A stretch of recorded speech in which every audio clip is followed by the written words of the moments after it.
In this video, we're going to cover 1.1 rectangular coordinates. This is part of Unit 1, Functions under Graphs. Just kind of a word of advice, make sure you do copy everything down, as your notes will be part of your accountability. This is the last word here, point, so there's nothing else past this just in case. And I will try to make sure that I do stay within this area. If at any point in the video you do notice that some of it is cut off and you don't know what it says, just shoot me an email, let me know, and I can take a picture of that and send it to you, or make sure that my camera's a little bit better. Okay, so go ahead and pause here if you need to, so you can copy it first. Okay, we're going to go ahead and begin. So we have two definitions here: the Cartesian plane and an ordered pair. Both of these are very familiar, so I'm going to go pretty quickly through this first part. The Cartesian plane is pretty much the graph that you're used to drawing with an x and y axis. It looks like a rectangle most of the time, which is why I have this rectangular in quotes plane. And pretty much this represents all of the ordered pairs of real numbers by actual points, which we plot. Okay, the ordered pair is represented as a point on the plane as x, y, which are the variables that we use because of the x and the y axis. So we're going to go ahead and scroll down a little bit here. We're actually going to construct a XY plane. Okay, so that will look like so. So go ahead and just draw a small little cross section here. Hopefully yours is straighter than mine. And this is represented by the x-axis. Okay, I'm going to go ahead and color code that. Colors are optional, by the way, for yourself. And then the top one would be my y-axis. Okay, and then we also have something called quadrant. So the quadrant is one of these four little spaces. This first one is quadrant 1. Okay, then we have quadrant 2, quadrant 3, and quadrant 4. And again, that word is quadrant, which again is probably familiar to you. Okay.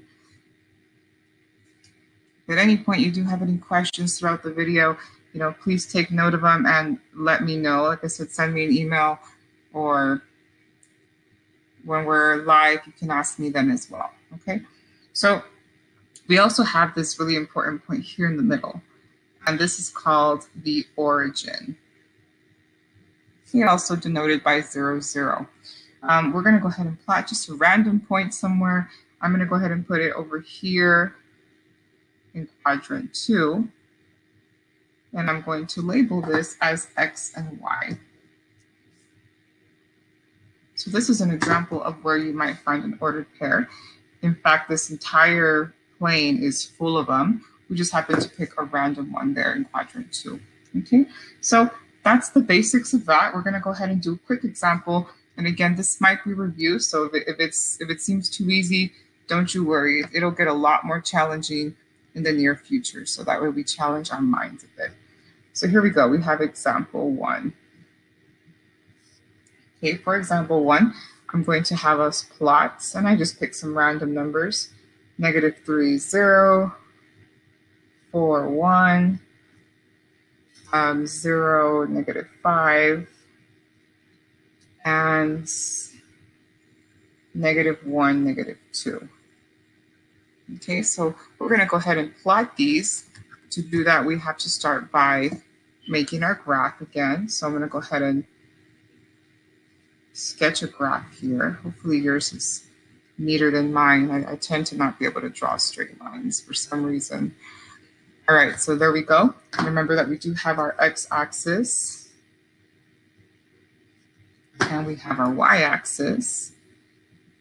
And what I'm going to do first before I do anything is I'm going to put some points. So I see that all of my x's, -3, 4, 0, -1, are relatively small numbers. I'm going to go ahead and do maybe 5 on each. So 1, 2, 3, 4, 5. So this is -5, -4, -3, -2, -1.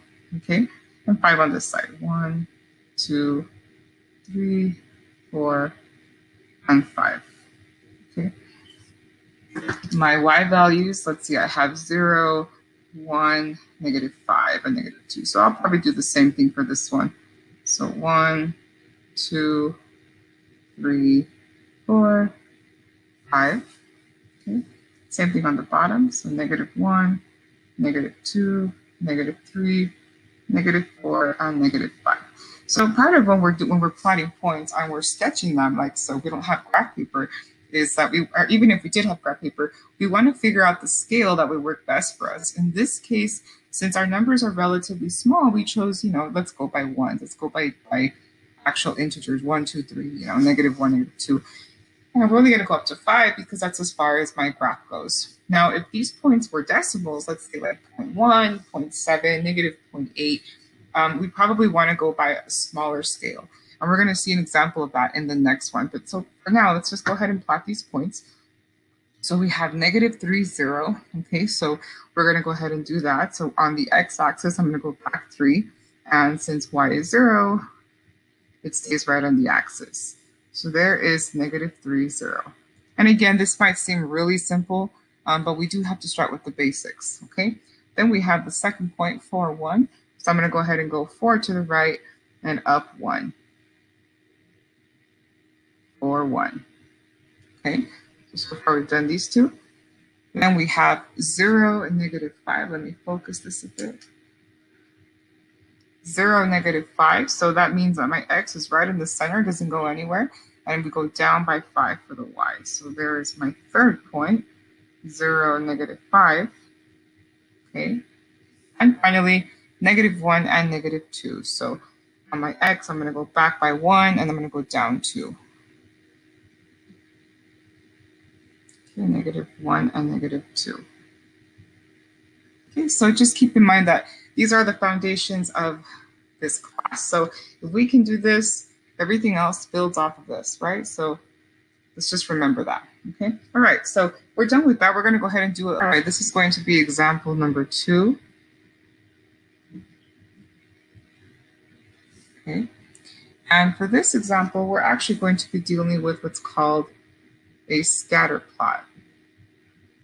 So we are going to have more points that we have to plot, but this time I'm going to give you a table instead of the ordered pairs. So let's say we have some year. Okay, we're going to label that with a T instead of X.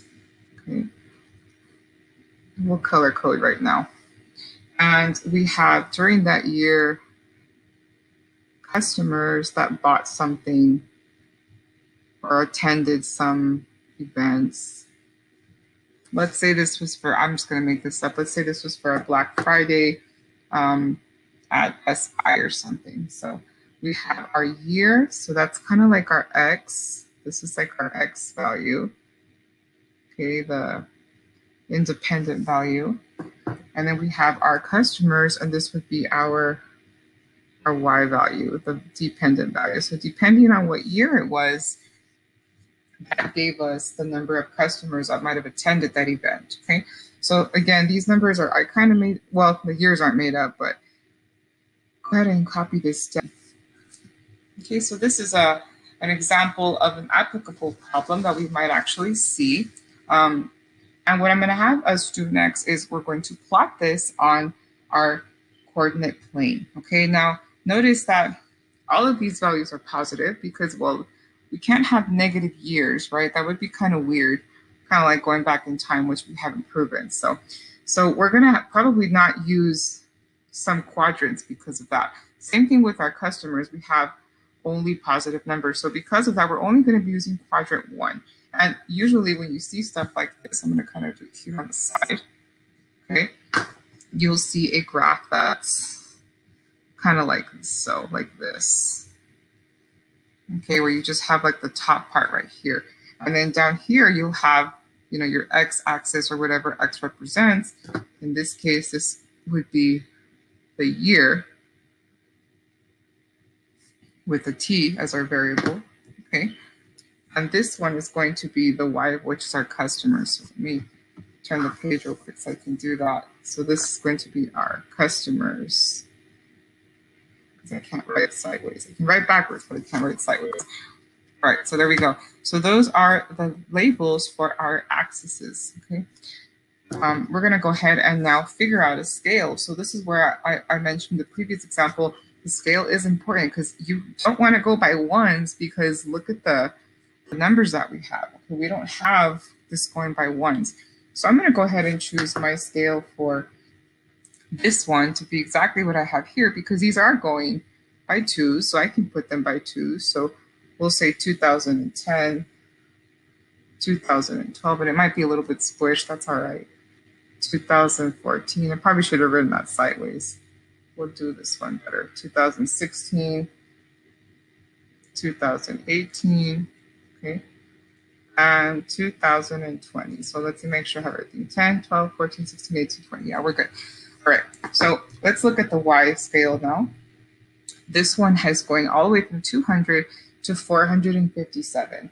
So I want to pick a scale that's going to cover this range of numbers, but I can't pick these exact numbers, because if I did, it would look like the graph is going in a straight line and this relationship is linear, when in fact it might not be. It might be something else. Okay, so part of the reason why we do have to make sure we pick a good scale and it makes sense, because we're trying in actual problems, we're trying to analyze the patterns that these graphs are doing and be able to use that data to predict future sales. Okay, so I'm going to go by 50s for this one. I'm going to do 50. Hopefully it all fits. I might have to squish it a bit.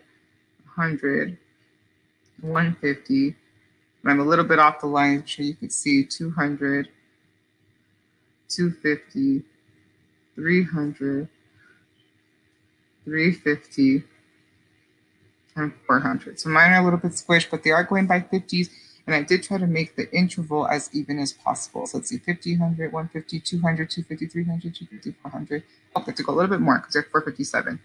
So 450 will go up to 500. Okay, and then from here, it's just a matter of plotting the point. So let's go ahead and do that. So we have at 2010, it was 200. So at 2010, it was up here at 200, which is about right here. Okay, 2012, 224. So it's a little bit higher. It's between these two, maybe about halfway-ish. So maybe like right there somewhere. And obviously these points are a little bit more estimated because you don't really know exactly where 224 is. 2014, 306. So 214, 306 is going to be a little bit above 300. So there we go. Okay. 2016, 396. So this one's really close to 400. So there's 400 and there's 216. So I'm going to put it like right underneath, somewhere right there. Okay. 2018 is exactly 400. So you see from these 2 years, it barely went up. So this one is like pretty much really close to where this one is, just slightly higher. Okay. And last but not least, we have 2020, 457. So 457 is probably about-ish right here. Okay, and this would be considered a scatter plot because the points don't really follow a specific pattern. They kind of look like they could be of a line. You could maybe connect the lines sort of kind of like this, but you're going to see that you have some outliers. And outliers like is a point that's not exactly on the line. Okay, so this is how you would do a scatter plot. Make sure again that you are focusing on your intervals and a proper scale for the problem. Okay, we're going to go ahead and move on. Okay, for the next section, we're going to cover something you are also hopefully familiar with, and this is called the Pythagorean Theorem. Pythagorean Theorem. This one just does not seem to go away, right? So it's going to be Pythagorean Theorem and distance, because these two actually go hand in hand. Excuse me. So we're going to start this off by drawing a picture. So the Pythagorean theorem, you should remember, hopefully if not, you can remember by looking at this, is defined by this formula that comes from a right triangle. So the right triangle has 3 different sides. It has a leg. You can call this leg A, okay? And it has another leg on this side. We can call that leg B. And then it has this long side here, which we like to call the hypotenuse. Okay? and this is C. Now, if the square of this leg plus the square of this leg are equal to this leg, then this is a right triangle, and this satisfies the Pythagorean theorem. And we would write this like so. A squared plus B squared is equal to C squared. Okay, so this is a formula that's pretty common, something we can get from this formula, okay? And I like to write it out because otherwise sometimes we forget the relationships. If you were looking for just C, okay, if we're looking for C, so for the hypotenuse,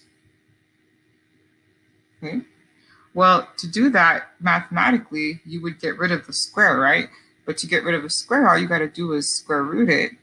So C would be equal to the square root of all this, A squared plus B squared. And we're going to keep that in our pocket because it's kind of an important concept, I guess. Okay. So let's go ahead and move on a little bit more. I'm going to kind of jump ahead so we can see how these two formulas are connected. So I'm going to draw that same triangle, but this time I'm going to draw it on a XY plane. So let's say we have quadrant 1 again, okay? And let's say this is our, I'm not going to color code it this time because this is a different concept. I think we got it. So this is the x-axis and this is our y-axis, okay? And if I draw a triangle, we know that this is a right angle, okay? So if I draw a line just right here, okay? Well, I can say that this point right here is x1, y1. So I'm just giving it a name, okay? And this one, since it's farther over, I can say it's x2, y2, okay? Now we also know that this triangle kind of looks like this triangle, so I'm going to color code a little bit here. Let's use some different colors here. So let's use green. So if we say that this is A, okay, oh, you can't really see that color. I'll just use blue again. It's fine. So let's say if this is A, okay, and this is A right here, okay, then the other one would be B. Okay, so let's call this one B. So this would be our B here. But if that's the case, then that means that our third one up here, well, this would be our C value, right? And this has to be, maybe it's true, because we have a right angle here, okay? So what we're going to do now is we're going to use this information to see if we can come up with another formula, okay? That might give us this, the value of C every single time. Well, we know that according to this square plus this square has to give me, you know, C squared. But I also know that the distance from here to here, okay, is just the value of this number minus the value of this number. So A is actually going to be equal to the absolute value, meaning it can't be negative, okay, of x2 minus x1. Let's say that one more time.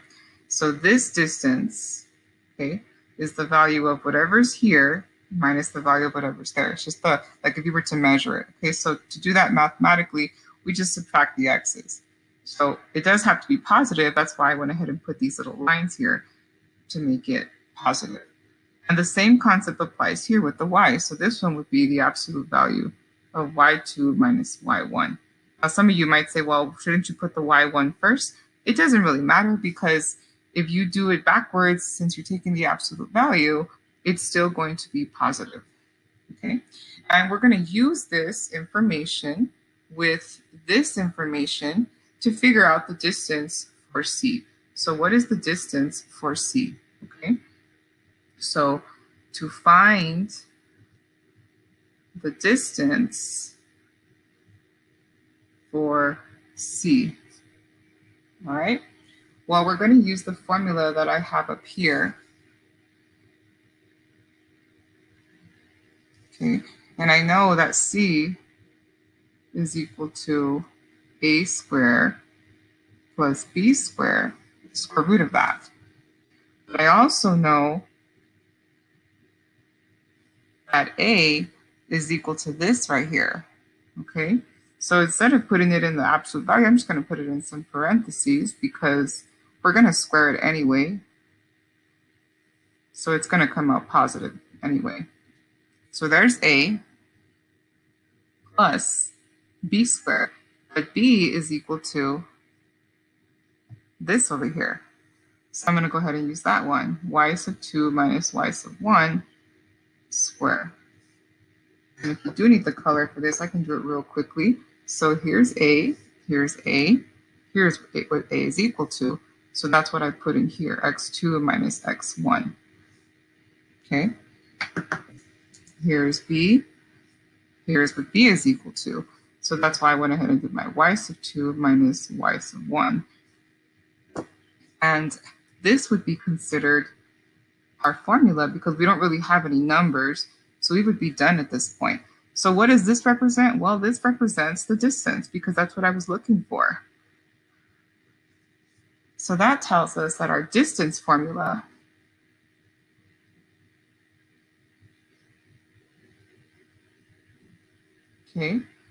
is equal to, we can say d for distance.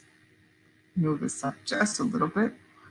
The square root of x sub 2 minus x sub 1 square plus y sub 2 minus y sub 1 square. And this is how these two formulas are related. So we have our distance formula and we have our Pythagorean theorem formula. Okay, this one is Pythagorean theorem.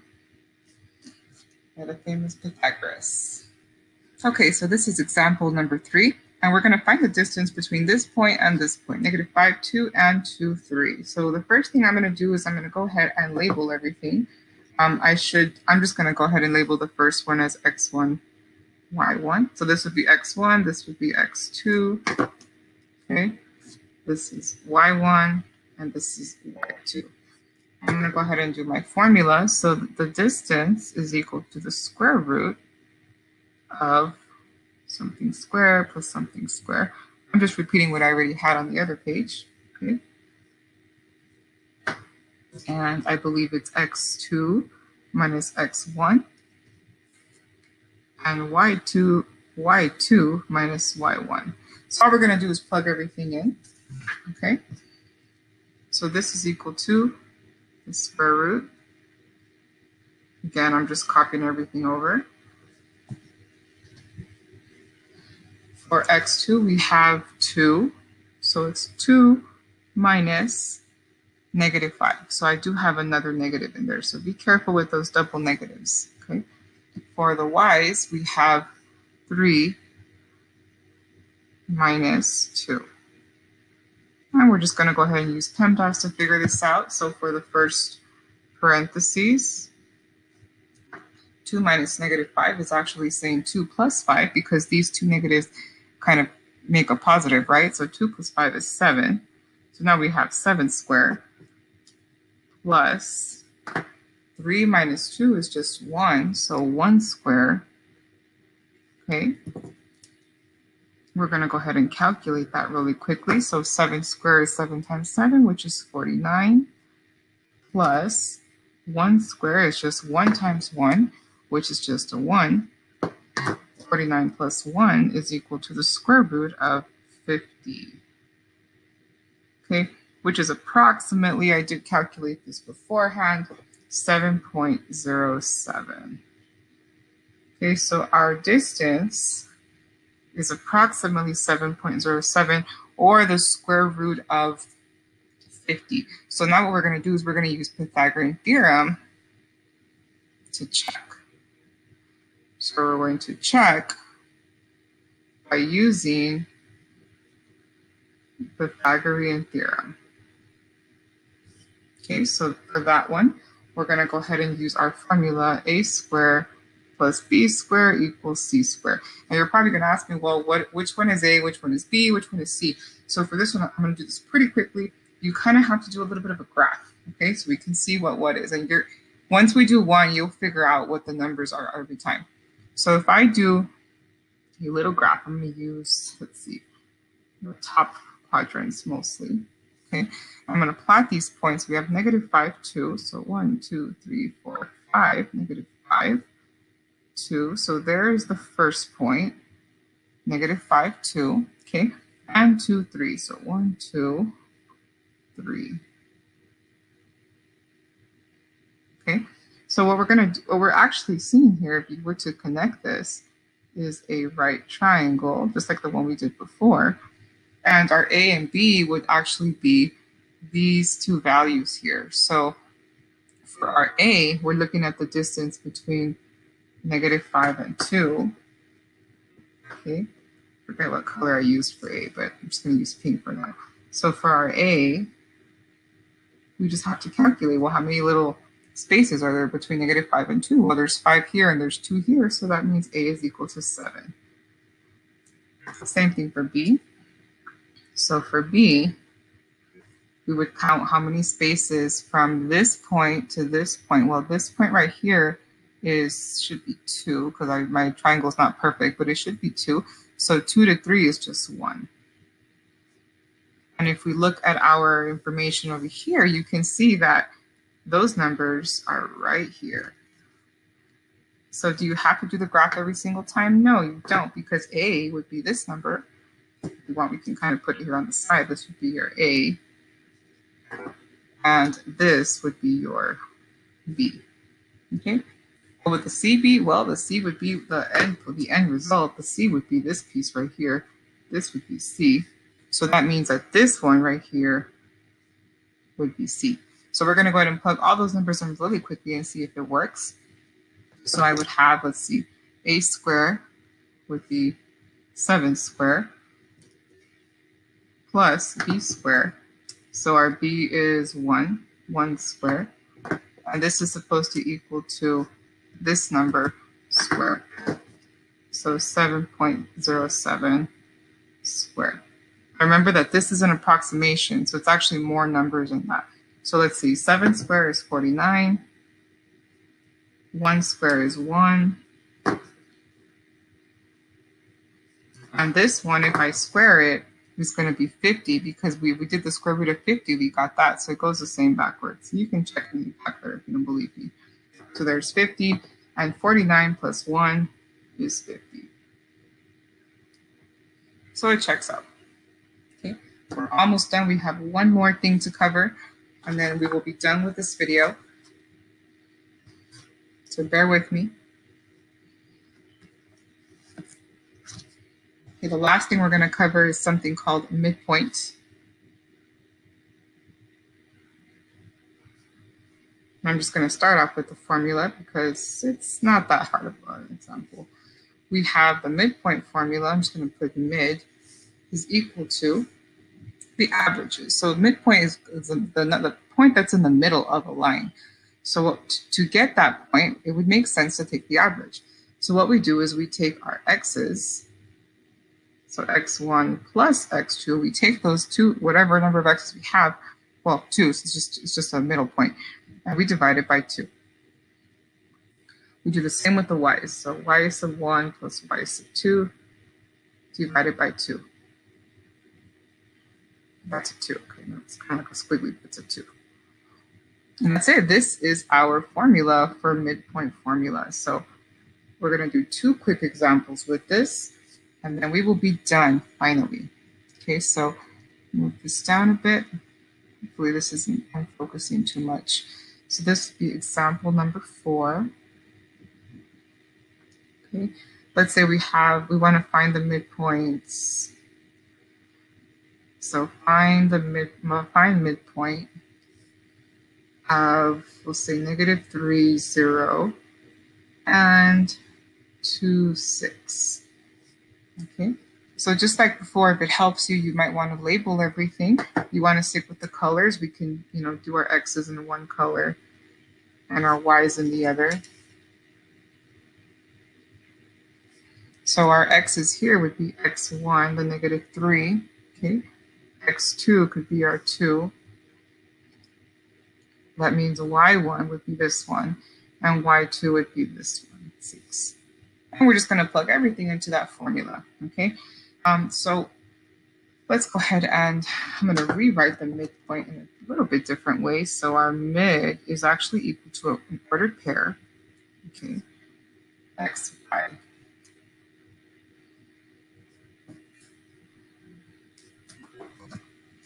So you see how we have that comma? We should have a number for x and we should have a number for y. That's what I'm writing right here. Okay, and if you want to add this up here, you can. Might make a little more sense for one of the problems you're going to have in your homework.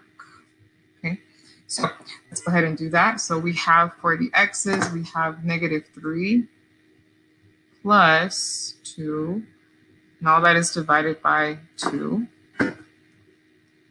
For the y's, we have 0 plus 6, also divided by 2. And then from here, all we're going to do is simplify this. So -3 plus 2 is going to be -1 over 2. So that one we can just leave it as is, as -1/2. Okay. And then 0 plus 6 is just 6. And 6 divided by 2 would give us 3. So this point right here would be considered the middle point between these 2 points. You wanted to do a quick sketch of it, which we can. I'm going to do it super fast. Okay, right here on the side, let's say this is -3, 0. Okay, and then 2, 6 is, I don't know, somewhere up here. So that's 2, it's somewhere here. Okay. -1/2, 3. Well, this is 3 is halfway between here. Let's say that's -1. So -1/2 is about right here. So you're looking at it right here or so. And that represents your midpoint. This is just kind of optional. I'm not going to make you do this for every problem, but just so you can see visually what we're talking about. Okay. So with this example, we're going to do one more example, because there is one problem that is probably going to boggle your mind a bit. Our last example, go ahead and copy this down first. Okay, we have that a line segment has endpoints x1, y1, and xm, ym as a midpoint. So now we have the midpoint and one of the endpoints. Okay. Find the other endpoint in terms of x1, x2, xm, and ym. So there's no numbers. We have to figure out kind of like a formula for this. And the good thing about this is once you figure out the formula, you can use that formula to find a problem that gives you numbers. Okay, so let's go ahead and try this. We know that our midpoint is denoted by a number, right? x1, y1. I'm sorry, xy. I don't know what I'm saying, x and y. So I'm going to make these the color ones are going to, this represents the midpoint. Okay. And we also know that the formula says that we have x1 plus x2 divided by 2 for the x. Okay. And y1 plus y2 divided by 2 for the y. So this problem is telling us that these two are represented by this right here. So I'm going to go ahead and just turn them into that. So my x is actually xm because that's what they're telling me here. Okay. And my y is ym because that's what they're telling me here as well for my y value. Okay. I also know that one of the endpoints is x1, y1. So the x1 is covered. That part is right here. This one, we don't know what it is. It could be a b, it could be an a, it could be a number. We don't know. That's what we need to look for. Okay. The same with the y. So the y1 is covered because it's here. Okay. But the y2, we don't know what it is. So what we're trying to do is we're trying to find the other endpoint. We're trying to find these two right here. So this endpoint is represented by x2 and y2. Okay. So what we're going to do is we're going to set each of these, kind of like two different equations, equal to their corresponding terms here. Okay, so we're going to start with x of m. So x of m would be equal to x1 plus x2 divided by 2. And y of m, so this one, would be equal to y1 plus y2 over 2. Okay, and we need to solve this in terms of xm's xm, x1, x2, ym, y1, y2. So that means our answer should have only these up here. Okay. And actually, I think I made a mistake here. Yeah, you know what? Go ahead and correct this. This should be y1. Make sure you make that correction. This should be a y1, not x2. So y1 right here. Okay. All right. So let's go ahead and try that. We're going to solve. So that means we got to get this guy over here somehow. Same with the y. Okay. So I'm going to go ahead and solve this. We're going to solve for x2 and y2. That's what we're trying to solve for. Okay. So let's look at the first one. I'm going to get rid of that 2 by multiplying both sides by 2. So this is going to give me 2xm is equal to x1 plus x2. Okay, and then I have to get rid of x1, so I'm going to subtract x1 from both sides, and that gives me 2x of m minus x of 1 is equal to x of 2. And since this is by itself, this one is done. So this is the x coordinate, this is the endpoint, x value. Okay, or x2. Same thing over here. So notice that the formulas are pretty similar, so we're going to do the same thing. We're going to multiply both sides by 2. Okay, so that leaves me with 2ym is equal to y1 plus y2. Subtract y1, just like we did over here. So I end up with 2ym minus y1 is equal to y2. And this will represent our endpoints y value.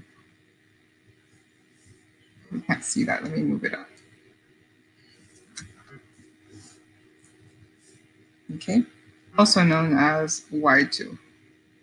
So as a point, if you wanted to write this as a point, okay, we could do it like this. We can do, for the x value, we have 2xm minus x1. For the y value, we have 2ym minus y1.